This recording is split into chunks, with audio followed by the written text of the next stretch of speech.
Thank you, Ambassador Surendra Kumar. You described yourself as an optimist on India-Pakistan relations, and I'm not very sure whether the number of people we have attracted today is because they share your optimism or they are pessimistic about the possibility of having normal ties with Pakistan or good neighborly ties in the next 5 years, because that's the time frame you suggested we should look at.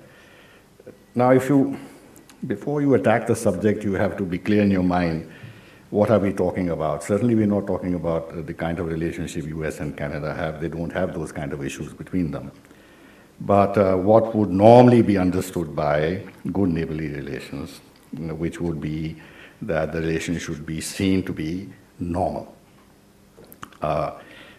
And that would require that we don't have any territorial disputes, we don't have any serious conflict and the potential of a military conflict all the time. We don't have ceasefire violations, we don't have infiltration, we don't have terrorism, we don't interfere in the internal affairs of each other, and we have normal trade ties to the extent that the two economies can hope to benefit from such ties. And there should be normal transit relationship between the two countries. Now, if these are the broad parameters of good neighborly relations, as I think they should be, then I can't see anything of this happening in any significant way in the next 5 years. Actually, Pakistan has been far more consistent in its approach to India than we have been. And they have not yielded on their fundamental position. Now, if you want to have good neighborly relations, do you expect Pakistan to give up its position on Kashmir? What is it that we can offer them on Kashmir which would satisfy them and make the task of the civilian government, assuming that they are genuinely interested in making peace with India, to satisfy lobbies in Pakistan, whether in the armed forces or the Islamist lobbies, who would then say, yes, India has opened the doors? I can't see that India yielding on anything substantive which would change the situation on the ground. We've had a dialogue with Pakistan for so long, and since the middle 90s, we've been having this structured composite dialogue, but the dialogue has not produced any results. So it's not as if we have gone into the dialogue mode, at least from the Indian side, with the mindset that we don't want to resolve outstanding issues with India. But we've seen that there have been no results. So I can't see how resuming a dialogue would really help in overcoming the core issues that exist between us.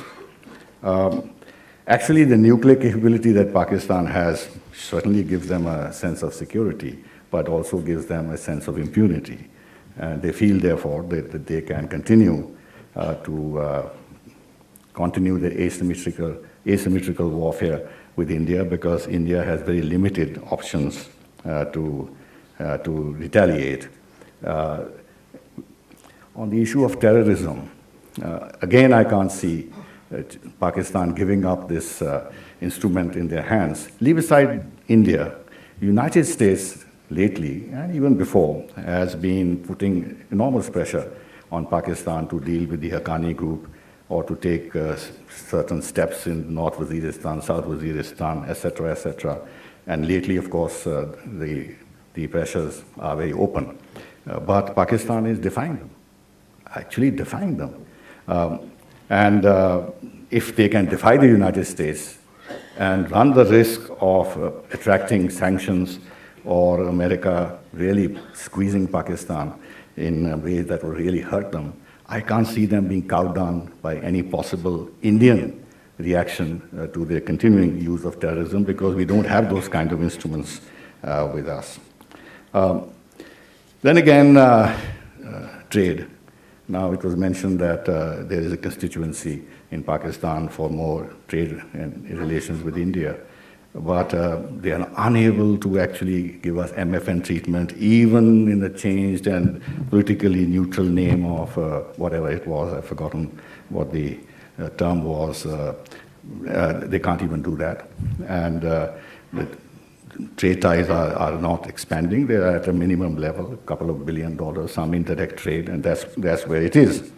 They have actually also not allowed indirectly the multilateral organization like SARC to allow them to begin a process of normalization with India on various fronts, so that it does not seem as a bilateral understanding with India, which can then entail political opposition at home, which others may construe as Pakistan then yielding on its fundamental positions. But within a multilateral framework, they could have dealt with the issue of trade and terrorism, trade especially, but we've seen that there's nothing of the kind. They've eviscerated SARC and compelling us to choose other options.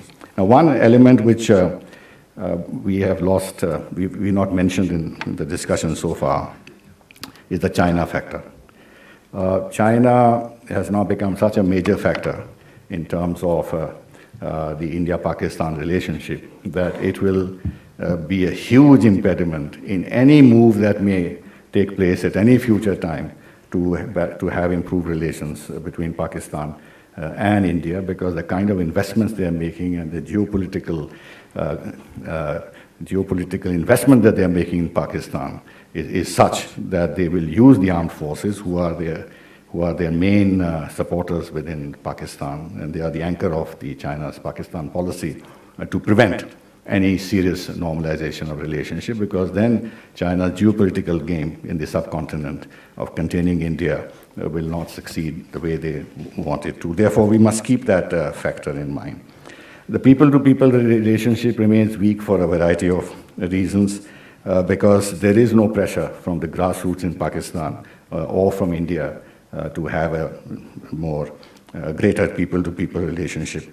And then finally, a couple of points in Afghanistan, the kind of position that Pakistan takes, that India has zero role in Afghanistan, etc., is not a recipe for trying to find ways and means of working together on a problem, on an issue which is a serious regional issue in which lots of neighboring countries are involved, which is a source of great instability. But even there, Pakistan's role is very, very disruptive.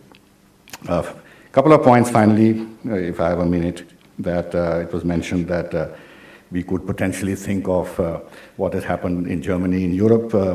I think if Pakistan is defeated and surrenders, then maybe we can then find a way of being good neighbors. But until that happens, I don't think it will be possible. Thank you.